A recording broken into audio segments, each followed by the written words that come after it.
Welcome to episode number 3 of cell biology. ले हैं cell theory को। स्टार्टिंग विद कि सेल थ्योरी की ज़रूरत क्यों पड़ी और सेल थ्योरी बनाई क्यों गई। क्योंकि क्या हुआ कि जब सेल की डिस्कवरी हुई तो एक ऐसी थ्योरम की ज़रूरत पड़ी जो बता सके, डिस्क्राइब कर सके कि सेल होता क्या है, उसकी ह्यूमन बॉडी में ज़रूरत या फिर किसी भी लिविंग ऑर्गेनिज्म में सेल की क्या ज़रूरत होती है और सेल डिवाइड करता है और नए सेल की फॉर्मेशन कैसे होती है। तो इन सभी को बताने के लिए एक थ्योरम दी गई कुछ महान साइंटिस्ट के थ्रू। तो इसे सेल थ्योरी कहा गया। तो the founders of cell theories were Matthias Schleiden, German botanist, और ब्रिटिश जोलॉजिस्ट थियोडर शिवान। और ये मॉडिफाई की गई रुडोल्फ विर्चो के द्वारा। एंड बेसिकली सेल थ्योरी के 3 फंडामेंटल प्रिंसिपल्स होते हैं। फर्स्ट प्रिंसिपल है कि all living organisms are composed of cells, मतलब कि लाइफ की basic structural functional unit cell है। पूरा स्ट्रक्चर और फंक्शन, पूरा स्ट्रक्चर भी सेल से मिलकर बना हुआ है और सारे फंक्शन भी सेल करती है। सेकंड है cells are the basic unit of life, मतलब कि सभी फंक्शन जैसे मेटाबॉलिज्म है, ग्रोथ है, रिप्रोडक्शन है, वो सेल्स के अंदर ही होते हैं, सेल्स के द्वारा ही होते हैं। थर्ड है all the cells come from pre existing cells, मतलब कि नए सेल्स का फॉर्मेशन पुराने सेल्स के डिवाइड करने से होता है। This principle was first proposed by Rudolf Virchow. And first 2 principles है ना, वो श्लीडर एंड श्वान ने दिए थे, और जो थर्ड प्रिंसिपल है ये रुडोल्फ विर्चो ने दिया। सेल थ्योरी के अंदर कुछ और एडिशन हुए और उसको मॉडर्न सेल थ्योरी का नाम दिया गया। तो उसके अंदर 5 पॉइंट है मॉडर्न सेल थ्योरी में। फर्स्ट है all living organisms are composed of cell and their products, सभी लिविंग ऑर्गेनिज्म सेल और उसके प्रोडक्ट से मिलकर बने होते हैं। सेकंड है cell are the morphological and physiological unit of living organism. Third है new cells originate from the pre existing cell only by the process of cell division. Fourth है the cell is smallest unit of life. और fifth है cell are the hereditary units as they maintain continuity of life genetic material from one generation to another. अब इसको हम detail में पढ़ेंगे आगे के पार्ट में।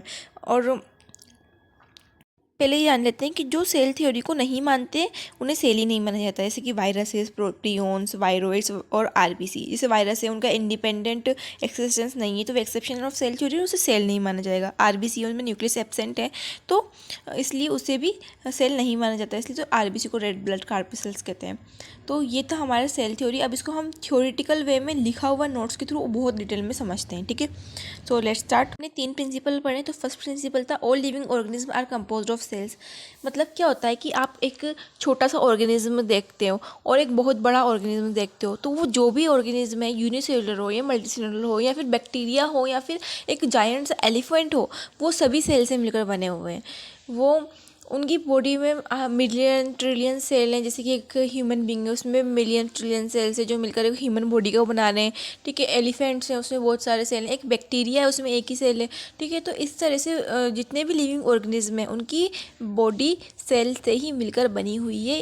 इसलिए सेल को बेसिक स्ट्रक्चरल, मतलब कि स्ट्रक्चर फॉर्म कर रही है, और फंक्शनल मतलब कि सारे फंक्शन भी सेल ही कर रहा है, तो उसको इसलिए सेल को एक basic structure and functional unit of life कहा जाता है। तो फर्स्ट आपको समझ में आ गया होगा कि जो सभी लिविंग ऑर्गेनिज्म हैं वो सेल से मिलकर बने होते हैं। नेक्स्ट प्रिंसिपल था कि cell is basic unit of life, मतलब कि जितने भी फंक्शन हो रहे हैं कि लिविंग ऑर्गेनिज्म में, वो मेटाबॉलिज्म है, जैसे ग्रोथ है, रिप्रोडक्शन है, वो सेल के थ्रू ही किए जा रहे हैं।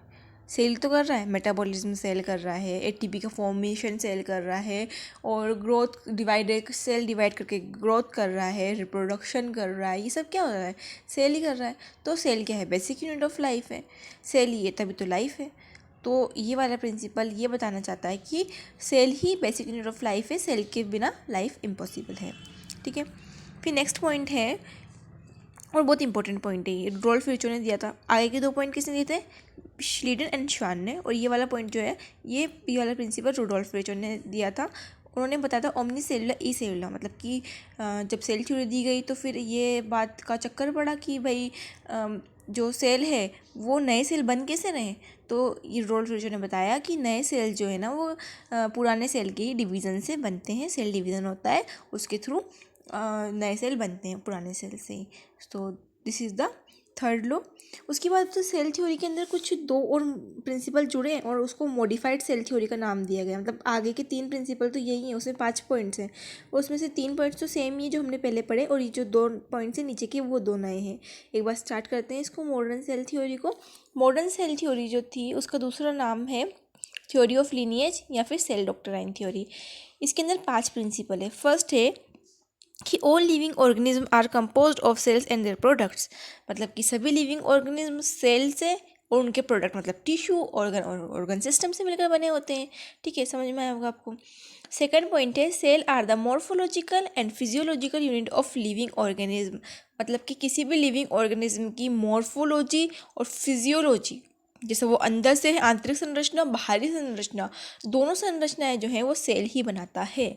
उसके बाद नेक्स्ट पॉइंट है कि cell new cells originate from pre existing cell, अभी हमने थर्ड पढ़ा ही सही था उसका थर्ड प्रिंसिपल पहले वाला, कि जो पुराने सेल हैं उनसे ही नए सेल बने हैं by process of cell division. Fourth है cell is smallest unit of life, बहुत अच्छा पॉइंट है। इसमें क्या है कि cell is smallest unit of life, मतलब कि एक सबसे छोटी यूनिट ऑफ लाइफ सेल ही है, न्यूक्लियस नहीं है, क्योंकि साइज़ के अंदर नहीं देख रहे हैं हम, साइज़ में तो न्यूक्लियस छोटा है सेल से, पर वो फ्री एग्जिस्टेंस शो नहीं कर रहा है ना। फ्री एग्जिस्टेंस मतलब कि पूरा सारे काम कर लेना, वो शो थोड़ी ना कर रहा है। वो सेल का पार्ट है, माइटोकॉन्ड्रिया वो पावर हाउस है, पर सारा जो है मतलब एक सेल मिलकर सारा काम कर सकता है, मेटाबॉलिज्म कर सकता है, रिप्रोडक्शन कर सकता है, वो सेल डाइजेशन कर सकता है। इसे यूनिसेलुलर ऑर्गेनिज्म में तो होता ही है ऐसा, तो इसलिए cell is smallest unit of life. और फिफ्थ पॉइंट भी बहुत अच्छा इंपॉर्टेंट पॉइंट है कि cells are hereditary unit of life as they maintain continuity of the genetic material from one generation to another generation. DNA का transfer होता है, जब सेल डिवाइड करता है तो डीएनए की कॉपी बनाता है और एक नए सेल फॉर्म होता है। तो वन जनरेशन से दूसरे जनरेशन में जो जेनेटिक मटेरियल का ट्रांसफ़र हो रहा है वो सेल के थ्रू ही हो रहा है, हेरिडिटरी का ट्रांसफ़र हो रहा है, इसलिए सेल को हेरिडिटरी यूनिट भी कहा जाता है। Edit the photos of Schleiden and Schwann and sir Rudolf Virchow, उन तीनों के फ़ोटो भी ऐड कर दिए गए हैं मैंने। तो आज के एपिसोड में यही था बस, कि सेल थ्योरी हमने पढ़ी, आपको अच्छे समझ में भी आई होगी, याद भी हुई होगी। तो thank you so much for watching this episode. अब नेक्स्ट एपिसोड हम डीपली सेल के बारे में पढ़ने वाले हैं, सेल का एक एक ऑर्गेनल्स पढ़ने वाले हैं। सो एपिसोड नंबर 4 23 फेब को रिलीज हो जाएगा और बहुत ही इंटरेस्टिंग होने वाला है।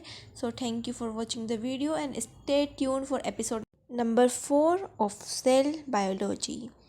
Thank you again.